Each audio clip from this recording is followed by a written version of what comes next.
귀한 찬양 감사합니다. 가사 하나하나가 굉장히 신학적이고 의미가 있는데 때를 따라 도우신 하나님의 은혜, 우리가 이제 장로님 아까 기도하셨지만 회개 분기로 이제 하반기 첫 주일 또 6월 첫 주일 시작하게 되는데 엘림의 가정과 우리 엘림교회 가운데 때를 따라 돕는 하나님의 은혜가 늘 풍성하기를 간절히 축원드립니다. 오늘도 우리 귀한 분들 함께 오셨는데 우리 앞에 있는 분들과 이렇게 인사하겠습니다. 사랑하고 축복합니다. 네. 제가 일산에서 그 목회를 할 때 그 청년부를 담당한 적이 있었는데 그 교회가 60년이 넘었는데 한 번도 이렇게 단기 선교를 간 적이 없었습니다. 그래서 제가 처음으로 청년들을 데리고 이제 몽골에 간 기억이 있는데 거기 가서 굉장히 큰 은혜를 체험한 적이 있습니다. 이 바양주루흐구, 발음도 조금 어려운데 이게 몽골의 수도가 울란바토르거든요. 그러니까 우리나라보다 땅이 한 10배 이상 큰 나라인데 이게 인구는 그렇게 많지가 않습니다. 한 300만 명 그때 전후였던 것 같은데, 근데 울란바토르의 거의 3분의 1이 이제 많은 사람들이 살고 있는데, 이 바양주루흐그 같은 곳은 이제 우리나라도 이제 도심 같은 경우에 그 빈민들이 사는 곳이 있거든요. 그래서 서울도 옛날에 뭐 70년대 뭐 판자촌 뭐 그런 곳도 있었는데 마치 그런 곳이거든요. 거기가 그런 달동네 같은 곳이었는데 거기에서 이제 청년들하고 거기 이제 현재 있는 선교사님을 도와서 이제 어린이 성경학교를 잘 마쳤습니다. 그리고 이제 마지막 날 이제 그 보통 그 중국에 가보면, 그러니까 중국이 아니죠. 몽골에 가보면 때르지라는 곳이 되게 유명하거든요. 그게 이제 몽골의 국립공원 같은 곳인데, 그림 하나 보여주시겠습니까? 그림 한번 보여주시게 되면, 몽골이 저렇죠. 그래서 저기가 이제 몽골의 전통 가옥인 게르라고 하고, 몽골에 가면 이제 때르지 국립공원을 가면 스타운팅이라고 해갖고 말 그대로 별을 이렇게 쏟아지는 별을 볼 수가 있어요. 그래서 저도 우연찮게 하여간 그 제가 갔던 사역하는 교회마다 그 몽골을 가게 돼서 제가 3번 정도 갔는데 그때마다 하여간 큰 감동이 있거든요. 그림은 내려줘도 좋고. 근데 이제 문제는 뭐냐면, 여러분들 우리도 마찬가지지만 제가 예전에 중국의 그 용정 같은데 이렇게 단기 선교를 가면 여러분 이게 백두산을 보통 가는데 이게 그쪽에 그 그러니까 가난한 형편 아이들은 가기가 되게 어려워요. 그래서 이 선교사님이 저희가 이제 마지막 날 이제 그 때레지를 가게 되는데 이 청소년들 한 3명 정도를 같이 동행할 수 없냐 그렇게 얘기해서 흔쾌히 그 아이들을 이제 데리고 같이 갔거든요. 그 아이들이 울란바토르에 본인 그 나라에 살지만 경제적인 여건 때문에 이제 갈 수가 없어서 우리가 당연히 그렇게 이제 아이들을 데리고 갔는데, 그때 애들이 19살이었던 보양이라는 애가 있었고 18살 챈더, 17살 돌공이 있었는데 이 아이들이 마지막 날 밤이었어요. 저렇게 이제 별이 쏟아지는 밤에 이제 성경학교도 하면서 굉장히 많이 친해졌거든요. 또 청년들하고 또 이게 청년들은 또 금방 친해져갖고 이렇게 많이 아쉬워했는데, 그날 저녁에 하여간 찬양을 불러주는데 너무 아름다운 거예요. 그러니까 그 감동이 제가 설교 준비하면서도 옛날 벌써 10년이 훨씬 넘었는데도 굉장히 좀 울림으로 다가왔는데, 찬양이 끝난 다음에 이제 제가 그 당시 이제 교육자 대표였으니까 이게 선물을 하나 줬는데, 여기 이 가난한 청소년 애들이 돈이 뭐가 있겠어요. 그래서 저희에게 준 게 뭐냐면 상자였어요, 상자. 그러니까 이게 네모난 상자를 갑자기 주더라고요. 그래서 이 상자가 뭐냐고 봤더니 이거를 열어보라는 거예요. 근데 이제 상자를 열어봤더니 또 상자가 있는 거예요. 또 상자를 열었더니 또 상자가 있어요. 계속 상자를 했는데 이게 12개가 있는 거예요.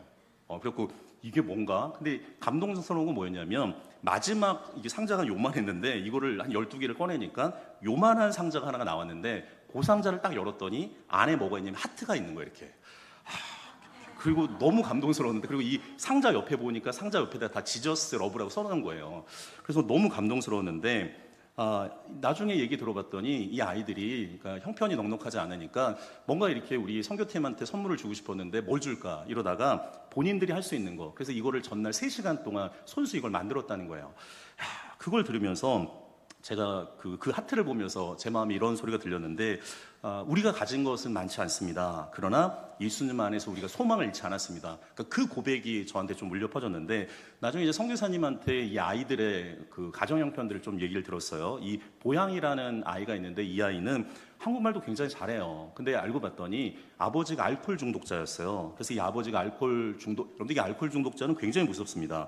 이게 술 취한 다음에 아이한테 막 여러 가지 뭐 욕제거리도 하고 막 이랬기 때문에 얼마나 상처가 되겠어요. 근데 이 딸이 이 아버지를 살려달라고 이게 선교사님 만나서 예수 믿으면서 3일 동안 아이가 금식하면서 기도해갖고 이 아버지가 다시금 살아났어요. 그러니까 그 체험이 있고, 또 돌공이라는 아이는 근데 이게 너무 가난하니까, 너무 가난해서 못 먹으면 위가 짓무르는 게 생긴다는 거예요. 장벽 그게 생겨갖고 거의 죽기 전에 이 선교사님이 안 되겠다고 해갖고 이제 병원에 데려가서 이 아이를 살렸어요. 그리고 또 챈더라는 아이는 이 부모님이 일찍 돌아가셔갖고 그 당시 이제 몽골 같은 경우에는 조혼하게 되니까 그 21살짜리 형부하고 언니하고 같이 사는데 아까 전에 개를 보셨지만 겉으로 보면 되게 멋있지만 이게 그 칸막이가 없어요. 방이 없이 그냥 하나로 이렇게 원으로 되어 있는 집이기 때문에 거기에서 아이들이 살고 있어요. 근데 놀라운 건 뭐냐면 이 아이들이 예수를 만나기 전까지는 소망이 없었어요. 그러니까 제가 좋아하는 단어가 소망이란 단어인데, 여러분들 이 소망은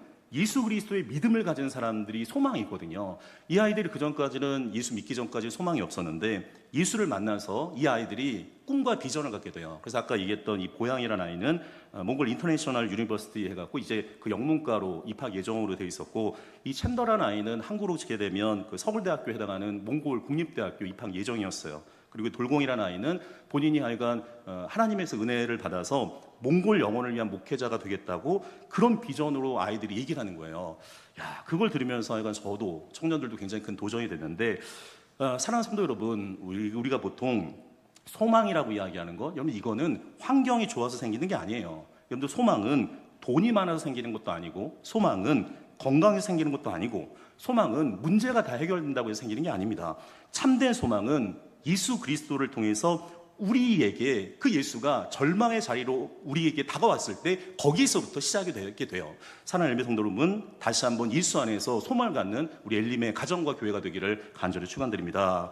오늘은 특별히 바로 그 이야기를 들려주게 되는데, 오늘 요한복음 5장을 보게 되면 뭐 교회 오래 다니신 분들은 굉장히 유명한 본문이 되어지게 되는데, 오늘 성경 보시게 되면 38년 된 병자가 등장하게 됩니다. 그가 오랫동안 병들어 있게 되어지게 되는데, 여러분들 이게 여러분들 감기만, 뭐 옛날에 감기는 그냥 콩나물에다가 고춧가루 타갖고 먹으면 다 낫지만 요즘 감기는 그렇지 않아요. 요즘은 하여간 주사 맞아야 되고 병원에 입원하기도 하게 되어지게 되는데, 여러분들 감기만 걸려도 며칠 동안 이게 몸살 감기만 와도 몸이 굉장히 힘들잖아요. 근데 오늘 성경 보시게 되면 이게 무려 38년이에요. 여러분들 이게 병에는 정말로 장사가 없다고 이야기하는데 이게 완전히 삶이 멈춰버린 거죠. 오늘 성경에 보게 되면 이 38년 된 병자가 오늘 장소가 하나가 나오는데 베데스다라는 연못가에 누워 있습니다.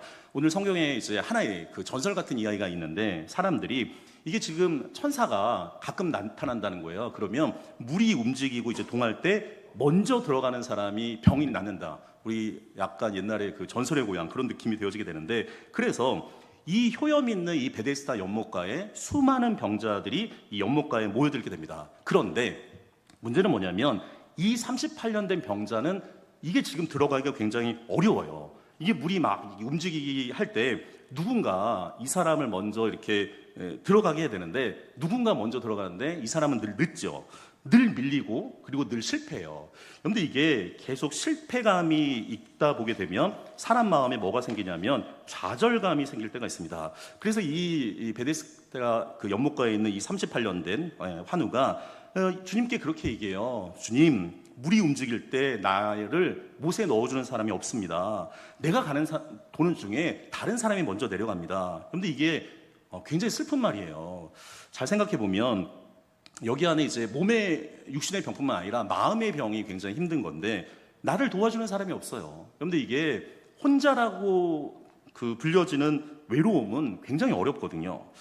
나는 기회 앞에서, 바로 앞에 이제 기회가 있는 것 같은데 그 기회를 잡을 수가 없어요. 근데 놀라운 건 바로 그 절망의 자리에 예수님이 오세요. 오늘 제가 설교 제목을 38년의 절망을 끝내신 예수님이라고 제목을 정했는데, 오늘 이 본문을 통해서 말씀을 좀 3가지 정도 나누려고 하는데, 첫 번째는 우리 한번 따라해 보겠습니다. 예수님은 우리의 오래된 절망을 아신다. 이걸 마음을 잘 새길 필요가 있는데, 오늘 성경 말씀 5절과 6절에 있는 말씀 같이 주목해서 같이 읽겠습니다. 거기 38해 된 병자가 있더라. 예수께서 그 누운 것을 보시고 병이 벌써 오래된 줄 아시고 이르시되 내가 낫고자 하느냐. 오늘 성경 보면 예수님이 이 병자를 보셔요.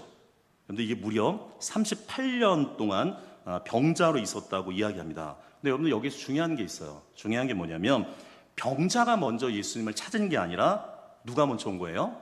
예수님이 먼저 그에게 다가가신 거예요. 여러분들 이게 복음이 되어지게 되는데, 예수님이 먼저 보시고 아시고 이 사람을 찾아와요. 마치 요한복음 4장에 사마리아 수가성에 있는 그 여인을 예수님이 찾아가신 것처럼 예수님이 이 병자를 찾아가게 되어지게 되는데, 여러분 오늘 본문을 보게 되면 다른 여러 본문과는 다르게 이 38년 된 병자에게는 대단한 믿음이 보이지 않아요. 이렇게 신앙 고백 같은 그런 게 보이지 않아요. 이 사람은 그냥 누워 있어요. 무너져 있고 반복된 실패 속에서 그 자리에 늘 있어요. 누군가의 도움을 기다렸지만 아무도 도와주지 않는 그 자리에 있는 것을 보게 됩니다. 근데 중요한 건 많은 사람들은 아마 그랬을 거예요. 아유, 저 사람 저기 또 있는구나. 그냥 무심코 지나갔을 텐데 예수님은 그를 지나가지 않으신다는 게 굉장히 중요하죠. 여러분들 이걸 우리 삶 가운데 적용해 볼 필요가 있습니다. 여러분들 우리도 문제가 금방 해결되면 좋기도 하지만 때로는 오랫동안 그리고 장기간 동안 앓고 있는 문제가 있을 수도 있어요. 오래된 상처가 내 가운데 있을 수도 있고, 오랜 가운데 두려움이 있을 수도 있고, 내가 뭔가 좌절로 인해서 오랜 그 시간이 지속될 수도 있습니다. 오래된 외로움이 있을 수도 있고, 그리고 또 말 못할 오래된 가정의 아픔이 있을 수도 있고, 오래된 실패, 그리고 하나님 앞에 간절히 기도했는데 응답되지 못한 오래된 기도의 제목을 주님은 아신다는 거예요. 사람들은 모를 수 있습니다. 사람들은 본인들이 듣기 좋은 이야기만 듣기 때문에 그냥 걱정하는 척하지만 사람들은 정말로 내 마음의 중심에 어떤 고통이 있는지를 모를 수가 있어요. 심지어 함께 사는 가족도 내 마음의 어려움을 모를 때가 굉장히 많아요. 지난주에 제가 도파민 가지고 설교했지만 서로 아픔을 나누기보다는 그냥 서로 핸드폰 보고 자기 그냥 시간 갖기에 바쁜 게 현대인들인 것을 보게 되죠. 겉으로는 웃고 있는데 속으로는 무너질 수 있어요. 근데 오늘 성경 본문에 보면 저는 이 말이 참 좋은데, 이 38에 된 병자가 있었는데 오늘 성경 말씀 보게 되면 예수께서 그 누운 것을 보시고 그 다음에 뭐라고 돼 있어요? 병이 벌써 오래된 줄 아시고, 병이 벌써 오래된 줄을 아셨다고 이야기해요. 여러분들 이 말씀이 제가 이 설교 준비하면서 굉장히 큰 위로가 됐는데, 여러분들 주님이 그 고통이 얼마나 오래됐는지를 알아요. 사랑하는 엘메 성도 여러분, 우리가 기도할 때 정직한 기도가 되게 중요해요. 그러니까 시편 150편이 있는데 그 중에 다윗이 많은 시편을 줬는데, 다윗의 위대한 점은 다른 게 아니라 하나님 앞에 정직한 사람이에요. 다윗이 훌륭한 사람이라고 이야기 전에 그가 제일 잘한 건 뭐냐면, 우리에게 그 인간의 희노애락의 감정이 있잖아요. 근데 그 희노애락의 감정을 숨기지 않고 하나님 앞에 있는 그대로 토해요. 그리고 나서 기도하면서 하나님의 은혜를 받으면서 그가 변화되는 거예요. 그게 중요한 거예요. 오늘 말씀 잘 보시게 되면 우리가 그렇게 기도할 수 있습니다. 주님, 제가 그거 다 설명할 힘도 없습니다. 그러나 주님 아시죠? 그렇게 기도할 필요가 있고, 근데 우리가 믿음이라는 건 척하는 게 아니에요. 그럴듯하게 포장하는 게 아니라 주님 앞에 다시 한번 정직해지는 게 믿음인 거죠. 주님, 저 사실 괜찮지 않습니다. 주님, 저 어느 순간에 무너졌습니다. 주님, 누군가 나를 도와줄 사람이 없다고 느껴질 때가 있습니다. 여러분, 그 정직한 자리에서 주님의 은혜가 시작되는 거예요. 우리가 6월 첫 주일이 되어지게 되는데 다시 한번 하나님 앞에 정직함을 통해서 믿음이 회복되어지는 귀한 엘리메 성도들이 되기를 간절히 축원드립니다. 두 번째 보시게 되면 두 번째 한번 같이 읽겠습니다. 예수님은 잘못된 소망에서 우리를 돌이키신다. 자, 오늘 중요한 부분이 있는데, 여러분들 우리가 성경을 읽을 때 성부, 성자, 성령, 우리 삼위일체 하나님이 계시는데 그 삼위일체 하나님이 사람에게 질문을 던지는 거 되게 중요해요. 여러분들 경영학에서도 질문 경영학이 있는데, 우리가 뭔가 해답을, 그러니까 이게 우리 어릴 때 공부를 잘못 배워서 그런데 옛날에는 하여간 주입식 교육이니까 전과 가지고 하여간 답 찾는데 이렇게 연연한데 요즘은 그렇지 않거든요.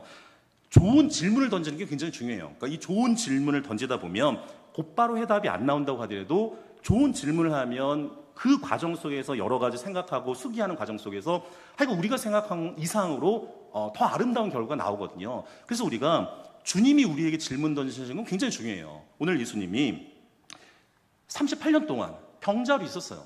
이 사람이 얼마나 아픈지를 알아요. 근데 예수님이 이게 이런 질문을 왜 하셨는지 좀 깊이 있게 생각해 봐야 되는데, 오늘 6절에 보게 되면 예수님이 이 38년 된 이 절망 속에 있는 사람에게, 이 병자에게 물으시는데 뭐라고 하냐면, 네가 낫고자 하느냐. 그런데 이 질문 너무 이상하지 않습니까? 네가 낫고자 하느냐. 여러분들 이게 당연히 병자가 낫고 싶죠. 1, 2년도 아니고. 여러분들 이게 감기 몸살도 해도 빨리 낫기를 원하는데 38년이 넘었는데 당연히 낫고 싶은 거 아니겠습니까? 근데 중요한 건 왜 이 질문을 하셨느냐. 이 질문이 단순한 질문이 아니라는 거예요. 예수님은 이 사람 마음 깊은 곳을 흔드시는 것을 보게 됩니다. 그런데 이 38년 된 병자는 오랫동안 뭐를 바라봤냐면 베데스다 연못만 바라보고 산 거예요. 야, 언젠가 천사가 와서 물이 동할 때 누군가 나를 먼저 데려주면 내가 이 병 나을 건데, 이게 지금 머릿속에 이 구조적으로 그냥 베데스다 연못만 이렇게 각인되어져 있는데, 그러니까 이 소망이 어디에 묶여 있냐면 연못에 묶여 있어요. 그리고 누군가 나를 데려가 줘야 되는데 사람에 묶여 있죠. 그러니까 그 사람의 이 소망, 이게 소망이라고 얘기하기는 그런데 희망이라고 이해할 수 있는데, 이번에는 내가 먼저 들어갈 수 있을까? 거기에만 지금 매몰되어 있는 것을 보게 돼요. 자, 예수님이 분명히 질문했는데 네가 낫고자 하느냐? 여러분들, 이 질문은 이렇게 들을 수도 있어요. 너 아직도 그 물만 바라보고 있느냐? 너 아직도 사람만 지금 기다리고 있느냐? 여러분들, 우리가 이 말씀을 그냥 이 사람만의 이야기가 아니라 다시 한번 관찰, 해석, 적용, 나에게 적용해 봐야 되는데, 근데 우리에게도 베데스다가 있습니다. 우리도 뭔가를 붙들고 있거든요. 여러 가지가 많이 있죠. 우리가 자본주의 사회에 살고 있으니까 돈만 있으면 괜찮을 거라고 사람들이 생각해요. 근데 돈만 있으면 다 괜찮을까요? 질문 던져볼 필요가 있죠. 사람 하나만 잘 만나면 내가 인생 풀릴 거다. 근데 그 사람이 또 나에게 상처를 줄 수도 있어요. 좋은 직장에 들어가면 괜찮을 거다. 물론 좋은 직장 중요하죠. 근데 그걸로 정말로 괜찮을까요? 농사 중에 가장 힘든 게 자녀 농사인데, 자녀가 성공하면 내 인생도 보장받을 거다, 뭐 이렇게 생각하기도 하고, 건강만 회복되면 모든 문제가 회복될 거라고 생각하는데, 그 건강으로 더 나쁜 길로 가는 사람도 보게 되죠. 누가 나를 인정해주면 그때는 살 수 있을 거라고 생각해요. 물론 앞에 얘기했던 것들이 필요 없는 게 아니에요. 여러분들, 우리가 인생 살아가려고 하면 당연히 건강 필요하죠. 그리고 물질도 당연히 필요합니다. 사람의 도움도 당연히 필요해요. 왜냐하면 인물이 되려면 인물을 만나야 되니까 사람의 도움도 필요하죠. 근데 궁극적으로 이것이 우리 삶의 중심이 되어버리게 되면 우리는 또 다른 베데스다 연못에 누워있게 되는 거죠. 오늘 예수님이 우리를 그 자리에서 불러내시는 거죠. 네가 낫고자 하느냐? 이 질문 앞에 다시 한번 우리가 깊이 있게 생각해 볼 필요가 있어요. 주님, 제가 분명히 낫고 싶습니다. 회복하고 싶습니다. 그러나 그 회복이 엉뚱한 방향으로 회복돼서는 안 되는 거죠. 이 38년 된 병자는 이야기해요. 나를 이 베데스다 연못가에 넣어주는 사람이 없습니다. 그런데 이 말은 뭐냐면 절망의 고백이에요. 난 정말 낫고 싶은데 누군가 나를 도와주는 사람이 없기 때문에 절망의 고백을 하는 거죠. 그러나 그런데 이게 놀라운 건 뭐냐면, 이 동시에 이게 예수님 앞에 은혜의 시작이 되어지게 되는데, 여러분들 잘 생각해 보세요. 사람이 없을 수는 있어요. 그러나 이 사람 앞에 지금 누가 있어요? 예수님이 있어요. 예수님이 있어요. 우리의 궁극적인 주인이자 우리의 삶의 회복자이자 우리를 영원한 생명으로 인도하시는 그 주님이 지금 이 38년 동안 아팠던 이 병자에게 있어요, 없어요? 있어요. 사랑하는 엘리메 성도 여러분, 우리도 마찬가지입니다. 예수가 있어요. 여러분들, 기회가 지나갈 수도 있습니다. 그러나 예수님은 늦지 않다고 이야기하는 것을 보게 돼요. 내 힘으로는 끝날 수 있어요. 그러나 여러분들, 오늘도 우리가 주일날 예배 자리에 나와서 무슨 말씀을 들어요? 하나님의 말씀을 들어요. 하나님의 말씀은 끝나지 않았어요. 사랑하는 엘리메 성도 여러분, 신앙은 더 그 연못을 오래 보는 게 아니에요. 신앙은 누구를 바라보는 거예요? 예수를 바라보는 거예요. 우리가 6월 이제 하반기 또 시작하는 첫 주인데, 오직 예수를 바라보는 우리 엘림의 가정, 엘림교회가 되어지기를 간절히 축원드립니다. 근데 우리의 소망은 환경의 변화와 사람의 도움이 아니라 지금도 우리를 찾아오시는 그 예수 그리스도에 있어요. 여러분들, 우리 엘림교회의 주인이 예수 그리스도가 되기를 간절히 축원드립니다. 근데 세 번째는 자막 한번 보여주시면 좋겠는데, 세 번째 보여주시죠. 같이 읽겠습니다. 예수님은 말씀으로 우리를 일으키신다. 너무너무 중요한 이야기예요. 그런데 오늘 성경 요한복음 5장 8절에 있는 말씀 같이 한 목소리 읽겠습니다. 예수께서 이르시되 일어나 내 자리를 들고 걸어가라 하시니 아멘. 자, 예수님이 사실 이 말씀 먼저 하셔야 되는데 질문을 던져요. 질문을 던진다는 건 그 사람으로 하여금 다시 한번 생각하게 하는 거죠. 자, 그리고 나서 오늘 예수님이 선포합니다. 여러분들, 여러분 삶 가운데 예수의 선포된 말씀이 늘 함께 있기를 간절히 축원드립니다. 여러분들, 그래서 설교를 선포된 말씀이라고 이야기하는데, 예수님이 뭐라고 하냐면 일어나라. 여러분들, 이걸 쿰이라고 하거든요. 그러니까 이 복음서에 보게 되면 주님이 일어나, 그러면 정말로 새로운 시작이 일어나요. 여러분들, 이 6월 첫 번째 주가 여러분의 삶의 새로운 시작이 되기를 간절히 축원드립니다. 일어나라, 그리고 내 자리를 들고 걸어가라고 이야기해요. 그런데 예수님이 하신 말씀, 빨간색으로 된 성경책 그런 말씀인데, 오늘 성경 보면 9절의 말씀이 더 놀라운 말씀인데, 자, 9절 말씀 같이 읽겠습니다. 그 사람이 곧 나서 자리를 들고 걸어가니라. 이날은 안식일이니. 아멘. 놀라운 장면이죠. 놀라운 장면이에요. 지금 예수님이 첫 번째가 일어나, 두 번째는 내 자리를 들어라, 걸어가라고 얘기해요. 세 가지의 명령을 이 38년 된 병자에게 선포하는데, 자, 그랬더니 오늘 성경을 보면 이 사람 몇 년 아팠다고요?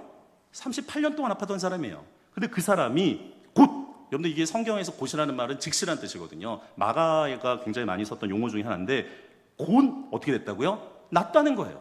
그리고 어떻게 돼요? 자리를 들었다는 거예요. 그리고 어떻게 했다는 거예요? 걸어갔다는 거예요. 할렐루야. 놀라운 장면이죠. 그런데 예수님은 원래 사람들은 지금 이 아프면 어디로 들어가야 되냐면 베데스다 연못에 들어가야 된다고 생각하는데, 오늘 주님은 이 병자를 연못에 넣어두지 않습니다. 물이 움직일 때, 동할 때 처음으로 들어가야 되는데 물이 움직일 때까지도 기다리지 않아요. 다른 사람 불러서 이 사람 도와주려고 얘기하지 않아요. 오늘 주님이 뭐라고 해요? 말씀하세요. 근데 말씀 그 자체가 예수님이 되어지게 되는데, 일어나라, 내 자리를 들라, 걸어가라고 이야기해요. 38년 동안 누워있던 사람에게는 이 말은 어떤 말이냐면 불가능한 말이에요. 말도 안 되는 말이에요. 근데 오늘 성경 보면 놀라운 말이죠. 여러분, 이 사람이 일어날 수 없으니까 누워있던 사람이에요. 걸을 수 없었으니까 나름대로 그런 자리를 만들었던 사람이었고, 근데 예수님이 지금 단순하게 조언하는 게 아니라 뭐 했는 거예요? 말씀했다는 거예요. 사랑하는 엘메 성도 여러분, 예수의 말씀은 능력입니다. 그 능력의 말씀을 믿기를 간절히 축원드립니다. 그런데 예수님이 명령하실 때 그 명령 안에 순종할 힘도 주시는 거예요. 그 말씀이 이 사람을 살려내요. 그 말씀이 그 38년 동안 있었던 이 악순환의 고리를 끊어버려요. 그 말씀이 그의 자리를 바꿔놔요. 성도 여러분, 이것이 복음이에요. 그런데 예수님의 말씀은 죽은 자를 살립니다. 믿으십니까? 예수님의 말씀은 죄인을 용서해요. 믿으십니까? 예수님의 말씀은 절망한 사람을 다시 일으켜요. 믿으십니까? 예수님의 말씀은 오랜 자리를 다시 들고 일어나게 해요. 믿으십니까? 근데 중요한 건 우리에게 믿음이 없어요. 누가복음에 보면 예수님이 유명한 말씀 제가 몇 번이고 얘기했는데, 이 베드로를 만나게 되죠. 예수님이 베드로한테 뭐라고 얘기하냐면 깊은 곳에 가서 뭐 하라고 얘기해요? 그물을 던지라고 얘기해요. 말도 안 되는 얘기예요. 말도 안 되는 얘기. 왜냐하면 여기 그 게네사렛 호수가 갈릴리 호수, 갈릴리 바다라고 불려지는 이곳은, 이게 그 신학적으로 보게 되면 이 서페이스 피시라고 해서 표층어류만 있는 곳이 물고기 훨씬 더 잘 잡혀요. 깊은 곳보다는. 그러니까 첫 번째 그 예수님이 하셨던 그 말씀은, 이게 지금 베드로가 어부기 때문에 지형적으로 말이 안 돼요. 모순이죠. 그 두 번째는, 그런데 예수님이 그 30세 공생의 전까지는 직업이 뭐예요? 육신의 아버지인 그 요셉을 따라서 목수였어요. 근데 베드로 지금 뭐예요? 어부예요. 전문가적인 입장에서 봐도 말이 안 돼요. 그리고 가장 결정적으로 이게 그 경험적으로도 말이 안 되는데, 왜냐면 이 베드로가 예수님한테 어떻게 보면 이렇게 얘기하는데, 제가요 지난 밤 동안 어떻게 했다고요? 그물질 다 해봤다는 거예요. 근데도 낚이지 않았는데 지금 예수님이 깊은 곳에 가서 그물을 던지라고 얘기해요. 근데 중요한 건 우리가 말을 누가 했느냐가 중요해요. 이 말씀을 누가 했어요? 예수님이 하셨다는 거예요. 이게 중요한 거예요. 그런데 베드로가 되게 잘한 게 있는데 이렇게 얘기해요.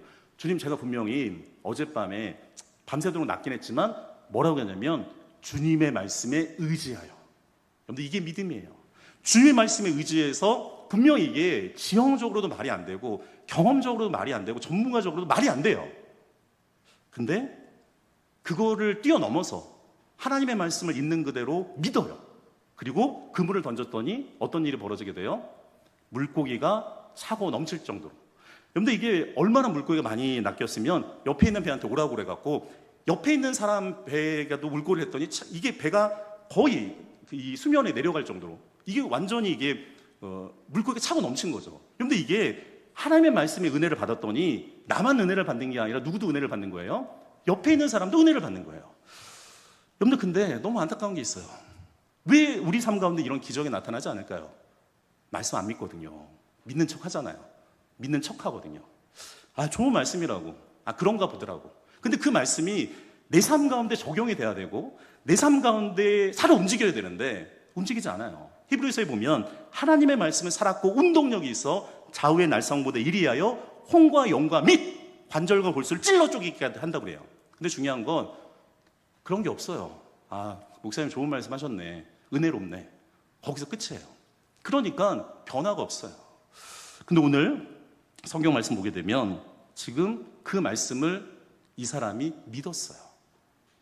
사랑하는 엘림 성도 여러분, 우리 엘림교회가 하나님의 말씀과 기도와 성령의 역사 공동체잖아요. 다시 한번 이 6월 첫 주를 시작하는 우리에게 말씀을 믿는 믿음이 더해지기를 간절히 축원드립니다. 오늘 말씀 보게 되면 자리를 들고 걸어가는 말씀도 너무 중요하죠. 여러분들, 이 사람 38년 동안 누워있던 사람이에요. 여러분들, 그 시간은 어떤 시간인 줄 아세요? 실패의 시간이에요. 무기력의 자리예요. 수치의 자리예요.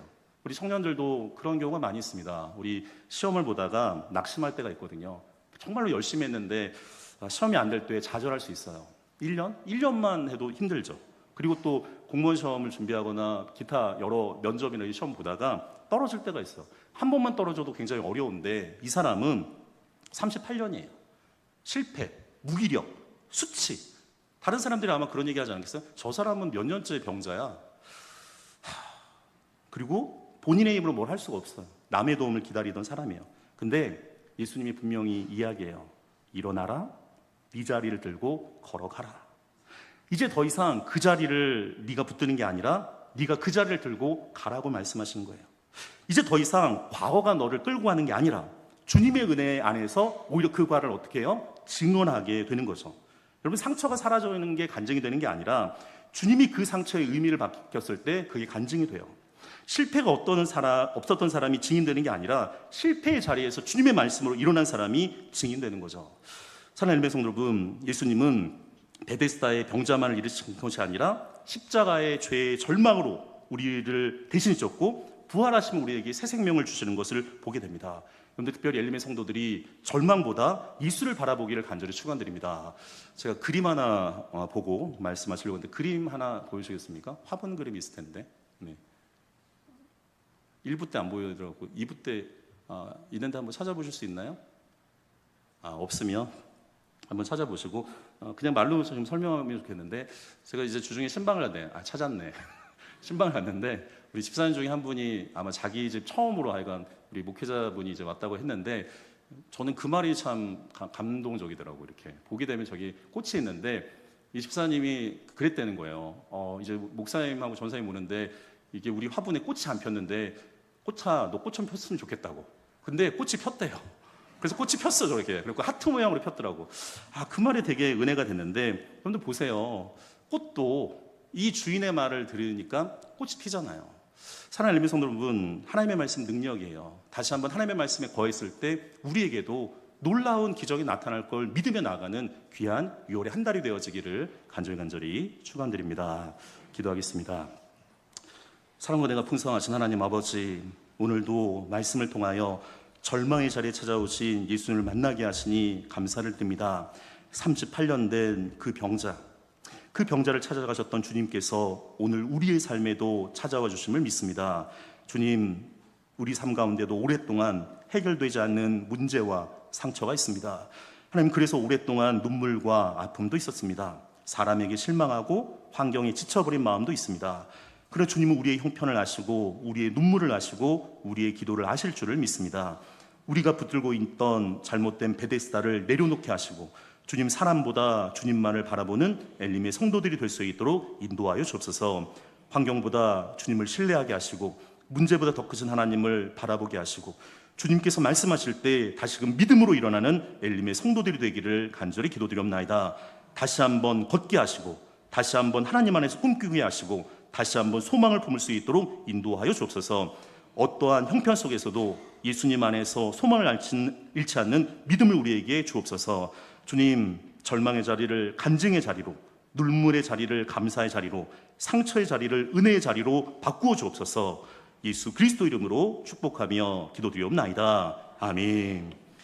이제는 우리 주 예수 그리스도의 그 크신 은혜와 우리를 끝까지 사랑하시는 하나님 아버지의 크신 사랑하심과 절망의 자리에서도 우리를 일으켜 세우시고 소망 가운데 걷게 하시는 성령 하나님의 교통하심과 역사하심이 오늘 말씀을 붙들고 다시 일어나기를 결단하는 우리 엘림의 모든 성도들과 그 가정과 자녀들 위해, 그리고 병상과 사업장과 삶의 모든 현장 위에 지금부터 영원토록 함께 하시기를 간절히 축원드리옵나이다. 아멘.